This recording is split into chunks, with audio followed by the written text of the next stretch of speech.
a graph up here of f prime. So this is the graph of f prime. And from that, let's see, we'll go here, it's going to bounce there, and then it's going to come up, and it's going to approach that asymptotically. So this is f prime. So we want to, and you can do it, and you know what you can do right on top of this. We want to first graph y equals f double prime of x, which I think is not easy, but easier, because we've done a little bit more than graphing y equals f of x from there. So we are going to first try to graph the derivative, the second derivative, so the derivative on what we're looking at, and then we're going to try to figure out the function that this is the derivative of. All right, you want a moment to try it on your own? Hearing no response, I take that as an emphatic yes. Okay, finding the derivative of this. As a suggestion, I would start with where is the derivative going to be 0?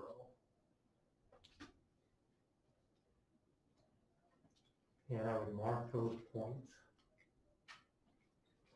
Then see if you can figure out where will there be a relative minimum or a relative maximum in the derivative graph as the derivative of this.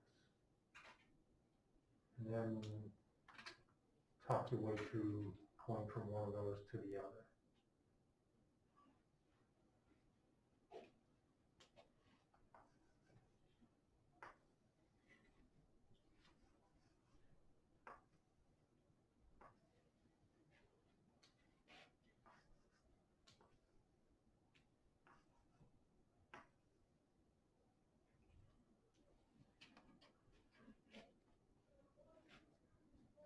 So when you're ready to check, I don't want to take away the fun, but when you're ready to check, I have marked where there are relative minimums and maximums will be x-intercepts in the graph of the derivative. Now I'm going to go back through here. I'm going to mark where there's going to be a relative maximum or relative minimum. And how will I know where those will occur? Correct. That's going to be where there are inflection points. So as we're thinking about this, we have a very positive slope of the tangent, bigger, positive, bigger, bigger, bigger, bigger. Right where there is an inflection point in this graph is where this slope of the tangent line is the greatest. That is positive because we're going up. So somewhere, I don't know exactly what the y value is, that is going to be a relative maximum. And it's going to gradually still be positive, but work its way back to 0. And it's going to go negative, steeper, steeper, steeper. Somewhere in there is going to be a lowest point, a steepest negative tangent line.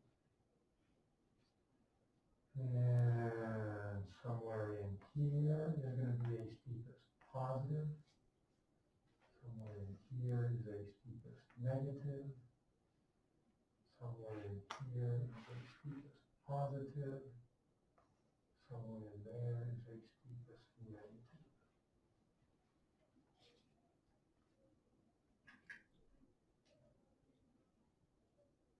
This for the original or double prime? So this is f double prime. I'm graphing here. This is f double prime, the derivative of the f prime graph. So as we think about what it's doing, is it's going out to the left, that's approaching 0. So, but it's still going to be a little positive. So I'm going to come up and have a maximum to 0, down to a minimum to 0, to a maximum to 0, to a minimum to 0, to a maximum to 0, to a minimum. Now this is going to approach 0, but always be just a little bit negative. as we go out there. So that, like you said, is the graph of y equals f prime of x. Does that make sense? Now I'm going to turn my thinking all the way around. This is kind of hard to do. Now I'm going to look at what does the graph of the original function look like there. Is that too congested, or can you see it? Kind of ignore the green now and see the white. So what I'm looking for now is a place where the derivative changes from positive to negative is going to be a relative max. A place where it's 0 but doesn't change sign. Like if this had gone from negative to positive, that would have been the relative minimum. But it's going negative, 0, and then negative again. That's going to be a shelf point.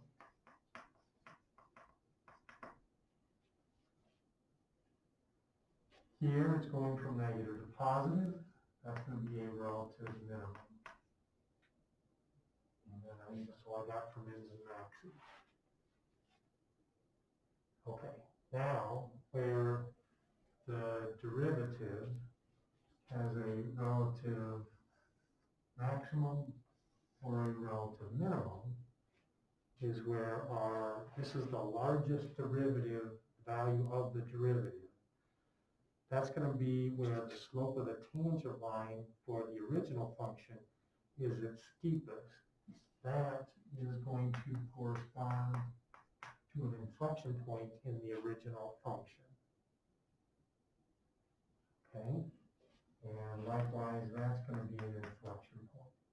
This 2, in addition to being a shelf point, is going to be an inflection point. And inflection point. And inflection point. I don't know any y values here, so we can start anywhere we like.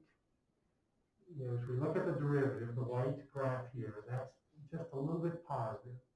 So it's going to increase a little bit until we get to an inflection point. Now it's increasing at an increasing rate, which means it's going to be increasing and concave up until I get to this x value. Now it's going to continue to increase because this derivative is still positive until I get to the relative maximum.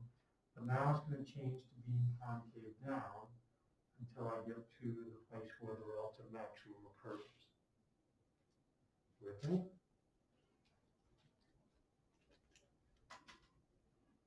Now we're decreasing, and we're decreasing at a greater rate, so it's going to be concave down until we get to an inflection point somewhere in here. Again, the y values don't worry about where you end up for a y value. Now we're still decreasing, but now it's starting to flatten out until we get to right here, where it looks like we were about ready to do a minimum, but instead of switching and getting a positive derivative, which means we just started increasing, it went back to negative. So it's going to be an inflection point and a shelf point. So it's going to go back to decreasing and concave down till we get to an inflection point here. That's corresponding to the relative minimum in the derivative graph. Now it's still negative, but now it's going to start to flatten out until we get to this x value right here, which is going to be our relative minimum. So I'm watching the x values here. Now we start to increase, and we're going to increase until we get to this x value, which is our inflection point. Now it's going to, our derivative is still positive, so it's going to increase, but now it's going to start to approach 0. And I don't know where, but it's going to approach something asymptotically there, and always be increasing as we approach that asymptote, because our derivative graph is positive. Whew. Those are tough. try to do some of those every day between here and Friday. Questions from the final review you'd like to see clarified? You did 22. 22? I gave you final review B, right? Okay. 22.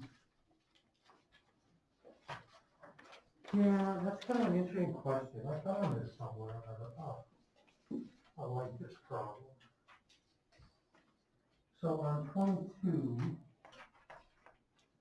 you get this thing that does something like this. So that is our f of x. And it ended up higher than where we started. That's kind of relevant. So I say it goes up something like that. So there's our function. And they want us to estimate the values of C that satisfy the conclusion of the mean value theorem. So remember, the mean value theorem says if we have a function that's continuous on a closed interval, which this is, and differentiable on the open interval, which it is, because there's no corners, no cusps, no vertical tangents, no discontinuities, then f prime of C must equal f of b minus f of a over b minus a, for at least one value of C in that interval. So what this represents, the f of b minus f of a, is the slope of the line joining the beginning and the ending point right there. So what we are looking for now is where are there points where the slope of the tangent line to the curve is the same as that slope. That is, where do we have tangent lines that are parallel to that secant line? Does that make sense? And you can, the idea is to do it visually, to try to look and say, well, I think somewhere in here, there's going to be a place where I can draw a tangent line parallel. And there's going to be another place somewhere in here, and another one somewhere there, and another one somewhere there. Did I miss any? I think that's pretty much it. So when you look at those are points that are, they're not right at the relative min and max, because that would have been where you have a horizontal tangent, and this is not horizontal. So they're not right at grid points. So they're going to be a little bit off to one side or the other from that grid point. And that's why I think when I said in the answer key, a little bit smaller than whatever that x value was, or a little bit bigger than whatever that x value was, and so on. Because right at the grid point, it would have been a horizontal tangent, and that's not the point we're talking about. So I thought it was a really nice visual example of the mean value theorem. Anything else? You did 9. Number 9? Yeah, this is one of those crazy examples. There's not really very many examples of this that we can come up with. I guess that's the good news. So when you take this limit, we kind of work our way inside out. So as x approaches 0 here, now at 0 it's undefined. So 1 divided by 0 is undefined. But as x gets closer and closer to 0, we're dividing by smaller and smaller numbers. When we divide by a small number, what we get is a big number. So when we get to, say, 1/10, that would be taking the cosine of 10. When we do 1/100th, we're finding the cosine of 100. When x is 1/1000th, we're taking the cosine of 1000. So we're taking all of that sine curve from 1 to infinity, and we're jamming that in between 0 and 1. And so this is where our cosine oscillates wildly. So it is not getting closer and closer to a single value. So the limit does not exist because of an oscillation. Okay. And like I said, we're aiming for Friday test. Come in anytime after school this week, or there's another review in supplemental video materials part if you want more practice too.